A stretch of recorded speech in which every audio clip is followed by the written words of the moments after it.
Auntie Igbe again. Oh, I'm surprised that this woman is in the news for all the negative reasons once again. And I'm pretty surprised that this is always happening. And you wonder why is this so?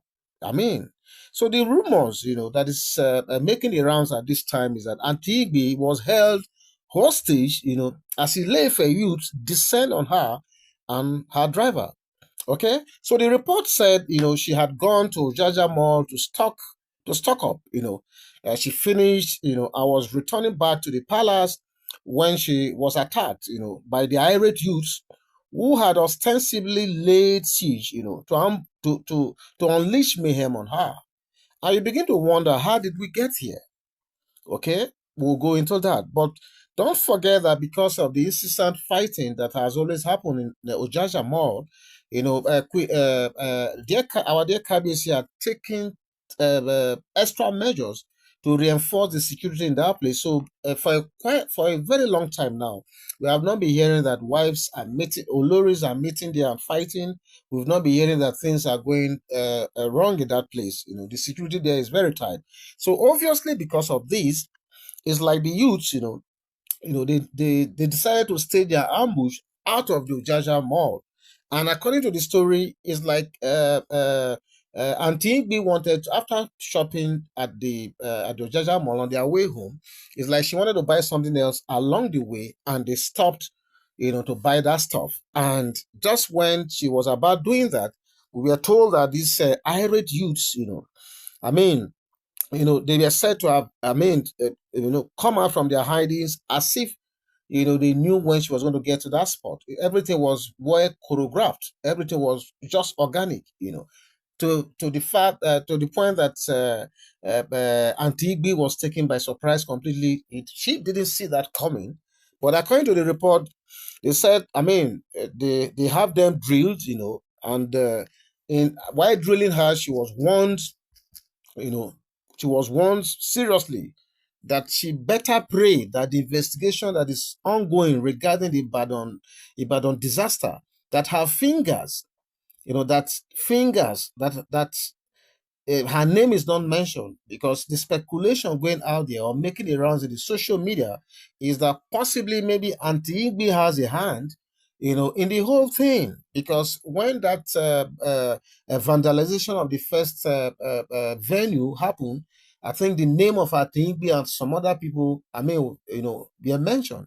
So they are saying that, look, they are warning her that she should pray very hard, that this investigation that is going on, if at the end of the day it is ever revealed that her name is mentioned in that among the people who orchestrated that, the hoodlum, people who unleashed that hoodlum in that place, that should be that they are going to pay her something like that. Okay, so that is the warning that was handed down to Auntie Igbe. You will recall that there was this story of complaints and counter complaints by some of the far wives, or most of the far wives, about Queen Naomi taking all the time with Kabisi. You recall that yours sincerely, did a lot of stories on this as well, because it was one complaint to the other, at that time. All, pointing to the fact that Queen Naomi is taking all the time, with Kabiyesi, that Kabiyesi is always spending more time with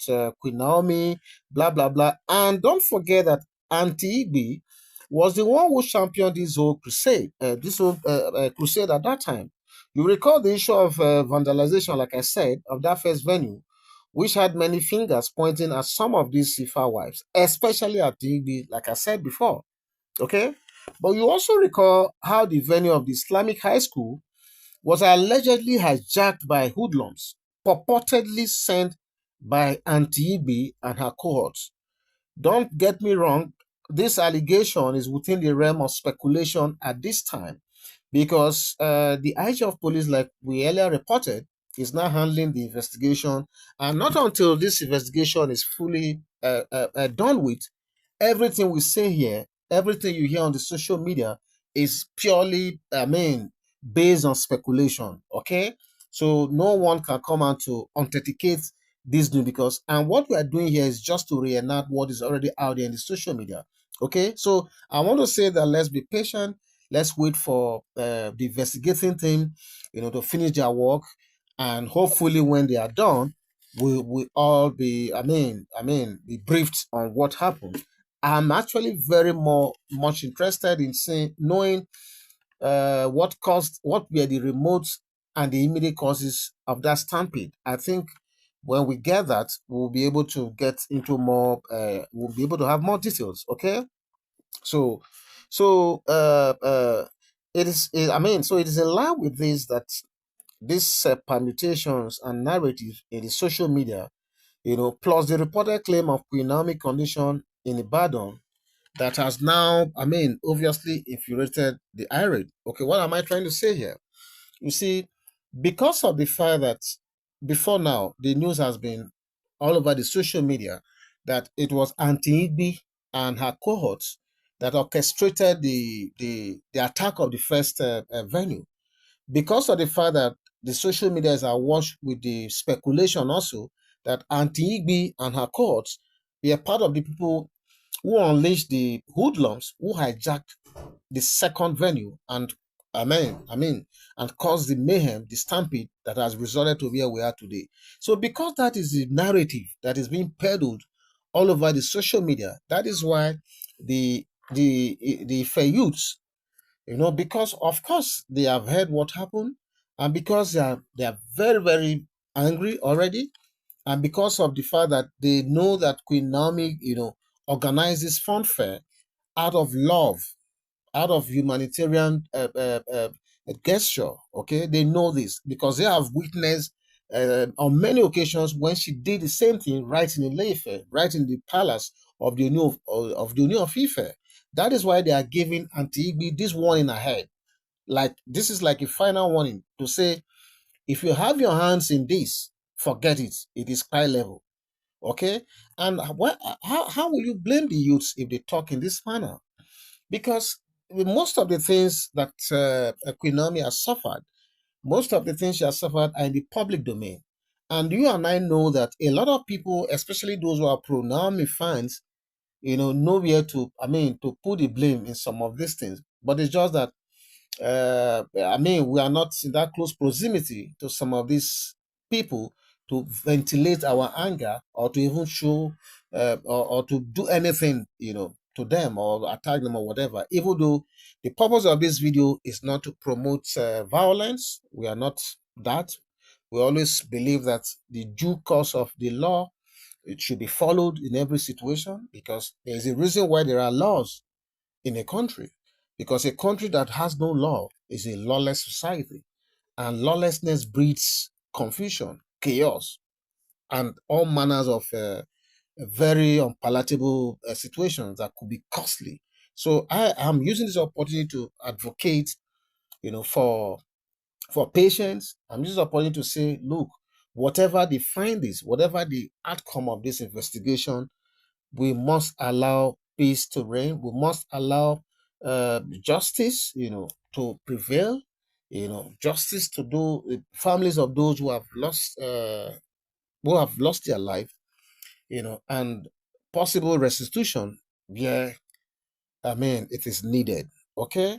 So the thing is, the likes of Antigua and their cohorts, they should know that going forward, people are aware of what is going on.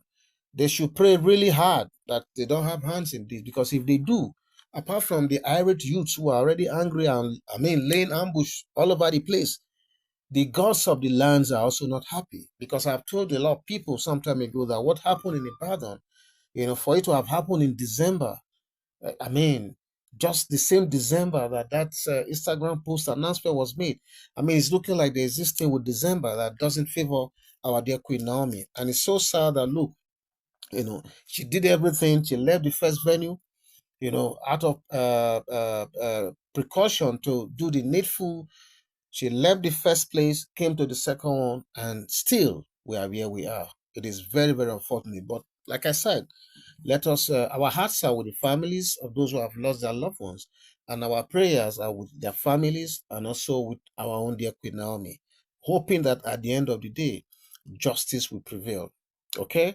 So this is the news that came out at this time, and I want to say the likes of Igbe and their cohorts, if indeed the speculation out there is true that they have a hand in this, then they should better prepare for what might come.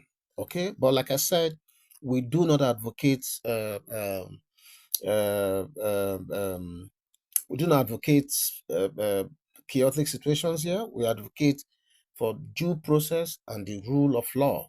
Okay, so I will be back soon with another updates. So thank you very much. For always being there for this channel, and thank you most importantly for praying for Queen Naomi at this time. God bless you. Very good. Bye bye.